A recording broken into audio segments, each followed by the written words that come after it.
मीरा रोडमध्ये एका व्यक्तीवर गोळीबाराची घटना घडली आहे। मीरा रोड स्थानकाबाहेर असलेल्या शांती शॉपिंग सेंटरमध्ये गोळीबार झालाय। अज्ञात इसमाकडून गोळीबार झालेला आहे। गोळीबार करणारा व्यक्ती फरार झालाय।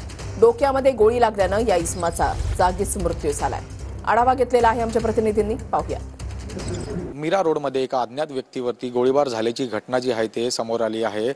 मीरा रोड रेल्वे स्थानकाजवळच्या या शांती शॉपिंग सेंटरमध्ये जे आहे ते ही गोळीबार झाल्याची घटना समोर आली आहे। डोक्यामध्ये त्या व्यक्तीला गोळी लागल्याने त्या व्यक्तीचा जागीच मृत्यू झाला आहे।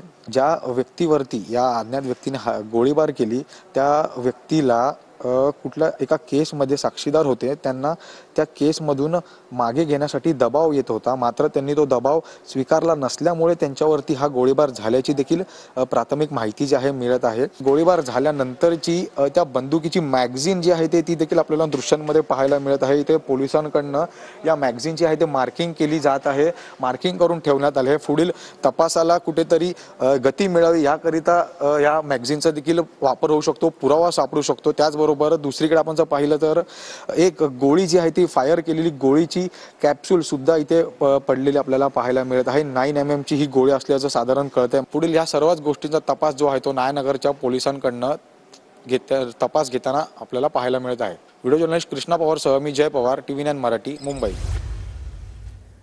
मीरा रोड स्थानकाच्या बाहेर असलेल्या शांती शॉपिंग सेंटरमध्ये गोळीबाराची घटना घडलेली आहे। अज्ञात इसमाकडून गोळीबार झालेला आहे आणि गोळीबार करणारा व्यक्ती फरार झाला। रोड रेल्वे स्टेशनच्या बाहेर शांती शॉपिंग सेंटर या ठिकाणी यातील मयत बसलेला असताना एक अज्ञात आरोपीने येऊन मयतावर गोळी मारलेली आहे आणि त्यात त्याचा मृत्यू झालेला आहे। यामध्ये मनुष्यवधाचा गुन्हा दाखल करण्यात येत आहे आणि पुढील तपास सुरू आहे। लवकरच आरोपी अटक होईल।